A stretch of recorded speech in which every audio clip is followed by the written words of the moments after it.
کچھ لوگ کہتے ہیں نا کہ یہ مولویوں کو کیا پتہ ہے، اللہ کے اپنے فیصلے ہیں، قیامت کے دن ہم یقیناً کہتے ہیں اس کے فیصلے ہیں، لیکن اس نے کچھ فیصلے بتائے بھی ہوئے، تو جو فیصلے رب نے بتائے ہوئے ہیں وہ تو ہم بھی سنا سکتے ہیں۔ یعنی جو نشانیاں لے کے آج تم کسی کے برحق ہونے کی دلیلیں دے سکتے ہو یا کوئی تمہارے سامنے دیتا ہے اس موضوع پر کہ یہ کوئی بات ہی نہیں جو تم کرتے ہو، سارے نماز پڑھتے ہیں، سارے ایک جیسے ہیں، اور تم جو ہے وہ لائنیں بناتے پھرتے ہو، نیرو مائنڈڈ ہو تم، تنگ نظر ہو تم، اس طرح کے تانے تمہیں دیتے ہیں اور دلیلیں جو وہ دیتے ہیں وہ ساری دلیلیں بلکہ اس سے کہیں زیادہ بھی اس جگہ صحیح مسلم میں ابن عمر کے پاس دی جا رہی تھی۔ صحیح مسلم شریف یہ جو دار الفکر بیروت کا چھاپا ہے، اس کے اندر کتاب الایمان میں صفحہ نمبر 37 پر یہ لکھا ہے، حضرت عبداللہ بن عمر رضی اللہ تعالی عنہ مسجد میں تھے، مراد ہے مسجد حرام، اور کچھ لوگ بصرہ سے آئے ہوئے تھے، حاجین او معتمرین، حج کے لیے یا عمرہ کے لیے، یحییٰ بن یامر اور حمید بن عبد الرحمن ہمجری کہتے ہمیں تمنا تھی لو لقینا احدا من اصحاب رسول اللہ صلی اللہ علیہ وسلم کہ کاش کہ ہماری صحابہ میں سے کسی صحابی سے ملاقات ہو جائے، کیونکہ زمانہ ابھی تھا کہ صحابہ زندہ تھے، کہ ہم نے ایک مسئلہ ان سے پوچھنا ہے۔ فَاسْأَلْنَاهُ اما یقول ہؤلاء فی القدر، کہ ہمارے پاس ایک فرقہ پیدا ہو گیا ہے، ہم نے ان کا حکم پوچھنا ہے، کاش کہ کوئی صحابی مل جائے۔ کہتے ہیں فَوُفِّقَ لَنَا عَبْدُ اللَّهِ بْنُ عُمَرَ، رب کی کرنی یہ ہوئی کہ حضرت عبداللہ بن عمر سے ملاقات ہو گئی، یعنی صرف صحابی نہیں، بہت بڑے صحابی سے ملاقات ہو گئی۔ کہتے ہیں جو ہی ہم نے ان کو دیکھا، میں اور میرا دوست ہم دونوں دائیں بائیں ان کی ہو گئے کہ کہیں ہم سائیڈ پہ نہ رہ جائیں، ہم نے ان کو جانے نہیں دینا، ان سے پوچھنا ضرور ہے۔ احدنا عن یمینہ وآخر عن شمالہ، اور راوی کہتے ہیں یحییٰ بن یامر کہ میرا یہ خیال تھا کہ میرا ساتھی مجھے بات کرنے کا موقع دے گا، چونکہ بڑا گولڈن چانس ہے، اگرچہ سوال دونوں کا ایک ہی ہے۔ تو کہتے ہیں میں نے بات شروع کر دی، انہو قد ظہر قبلنا ناس یا ابا عبد الرحمن، یہ کنیت ہے حضرت عبداللہ بن عمر رضی اللہ تعالیٰ عنہ کی۔ کہنے لگے کہ اے صحابی رسول صلی اللہ علیہ وسلم، ظہر قد ظہر قبلنا، ہماری سائیڈ میں، ہماری طرف میں یعنی بصرہ میں کچھ لوگ ظاہر ہو گئے ہیں، اب نشانیاں ان کی سننا، یقرؤون القرآن، پڑھتے قرآن ہیں، وَيَتَقَفَّرُونَ الْعِلْمِ، اور علم حاصل کرنے کے بڑے دھنی ہیں۔ یہاں قاف دو نقطیہ ہے، یتقفرون، کشک والا نہیں، کفر والا، یتقفرون العلم، یعنی علم کے لیے محنت تو ان پہ بس ہے، دن رات بس ان کا کام ہے قرآن و سنت پڑھنا پڑھانا۔ وَذَكَرَ مِنْ شَانِهِمْ، اور مزید ان کی شان بیان کی، سب کچھ کر کے فرمایا ایک جگہ جا کر پٹڑی سے اتر گئے ہیں۔ وَأَنَّهُمْ يَزْعُمُونَ أَلَّا قَدْرَ وَأَنَّ الْأَمْرَ أُنُفٌ، نماز پڑھتے ہیں، روزہ رکھتے ہیں، حج کرتے ہیں، زکوٰۃ دیتے ہیں، قرآن پڑھتے ہیں، قرآن پڑھاتے ہیں، تہجد تلاوت سب کچھ کرتے ہیں، لیکن تقدیر نہیں مانتے، معاذ اللہ، کہتے کوئی تقدیر نہیں، معاذ اللہ۔ یعنی تم میں سے 15ویں صدی میں بھی آج ہر بندہ تقدیر پہ ایمان رکھتا ہے نا، تو وہ ابھی صحابہ زندہ ہیں، تو بصرہ میں قدریہ، اللہ قدرہ، تقدیر نہیں، کچھ بھی لکھا ہوا نہیں ہے، بس کام ہوتا ہے تو پھر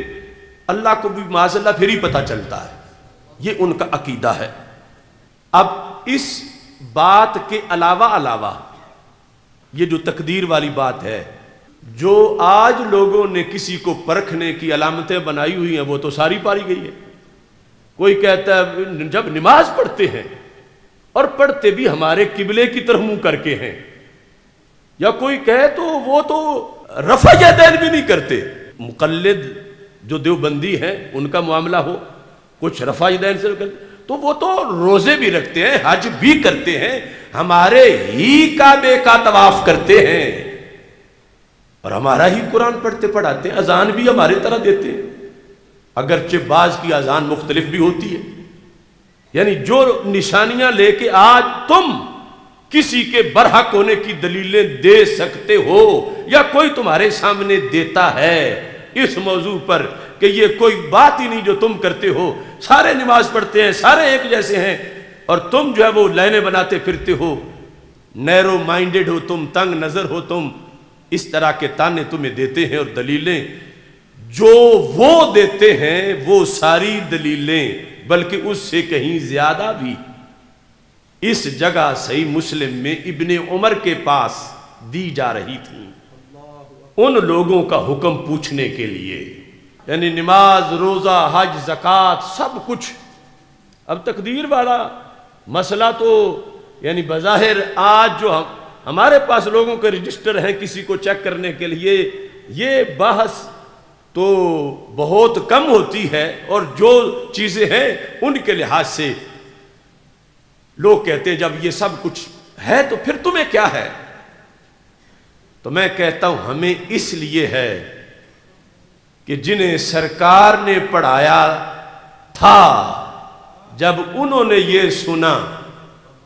تو انہوں نے کہا کہ انہیں جا کے بتا دو ہمارا ان سے کوئی تعلق نہیں ہے۔ یعنی ابن عمر رضی اللہ تعالی عنہ نے ان بد عقیدہ لوگوں کی ایک بد اعتقادی پر نہ نماز، نہ روزہ، نہ حج، نہ زکوٰۃ کوئی شے نہیں دیکھی۔ صحیح مسلم ہے، کیا فرمانے لگے؟ فرماتے ہیں فَإِذَا لَقِيتَ أُولَئِكَ فَأَخْبِرْهُمْ أَنِّي بَرِيءٌ مِّنْهُمْ۔ اے مجھ سے پوچھنے والو، بصرہ کے لوگوں، جب تم جا کے ان سے ملو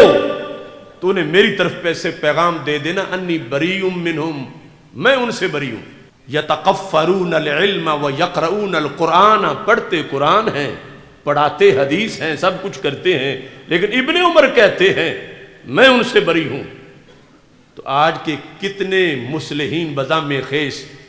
جو تانے ہمیں دیتے ہیں وہ سارے تو ابن عمر کو مل رہے ہیں کہ تم قرآن والوں کو بھی معاف نہیں کر رہے، وہ تو قرآن کا درس دیتے ہیں، وہ تو حدیث پڑھاتے ہیں،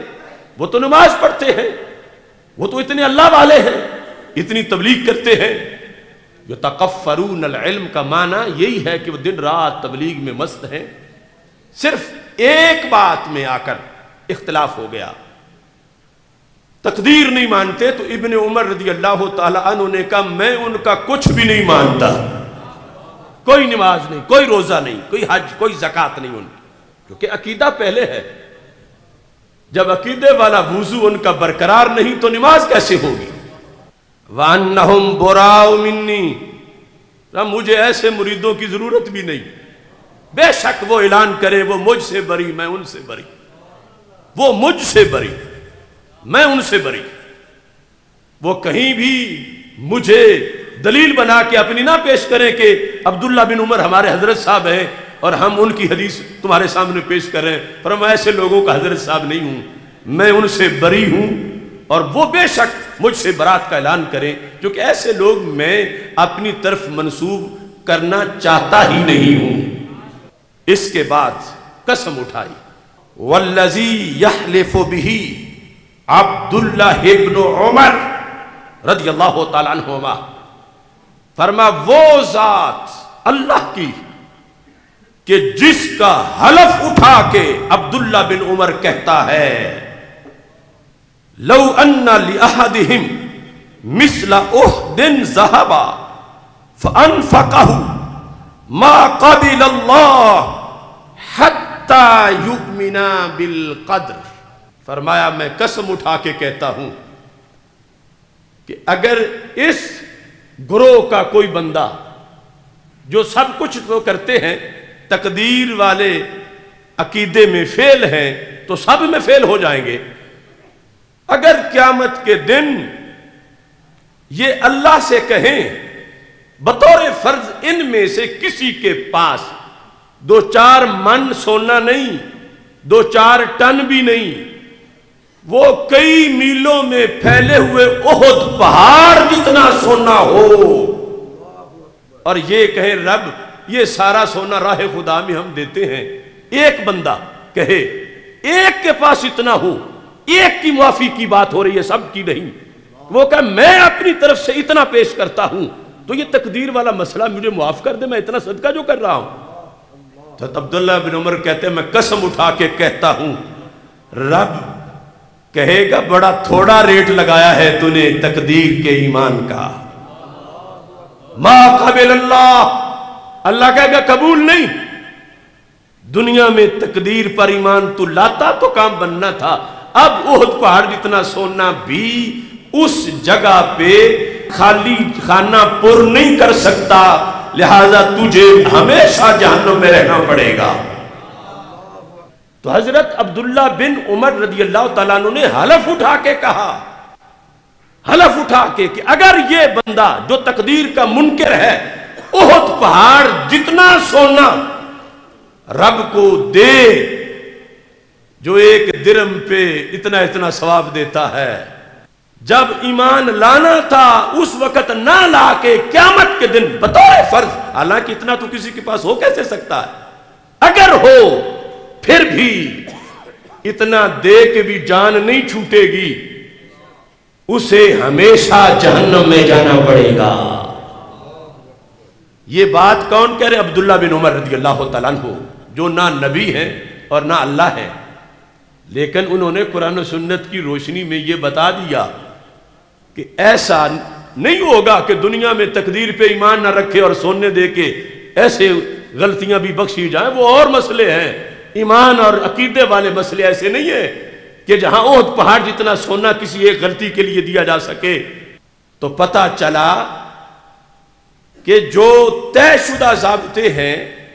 ہماری اگرچہ کوئی حیثیت نہیں مگر صحیح مسلم پڑھ کے سنا تو سکتے ہیں اور ذمہ دار ہے کہ یہ بات غلط نہیں، یہ صحیح ہے، اور آگے ابن عمر ہیں، اور ابن عمر سے جس نے ٹکر لینی ہے اس نے پھر اپنی عمر سے ٹکر لینی ہے۔ ابھی دورے صحابہ ہے، قرآن پڑھنے والے، حدیث پڑھنے والے، سب کچھ کرنے والے، وہ غلطی کر گئے کہ جو اتنی بڑی تھی کہ پھر جہنم سے بچ نہ سکے۔ جو تمہارے اندر ہم سب میں جو ایمان بالقدر ہے، تقدیر پر ایمان، اس کی قیمت کیا ہے؟ اس امریکہ جیسی کروڑہا حکومتیں جنم لے کے آ جائیں، تم میں سے کسی ایک کے پورے ایمان کا تو کیا تقدیر والے شعبے کی بھی قیمت نہیں دے سکیں گے۔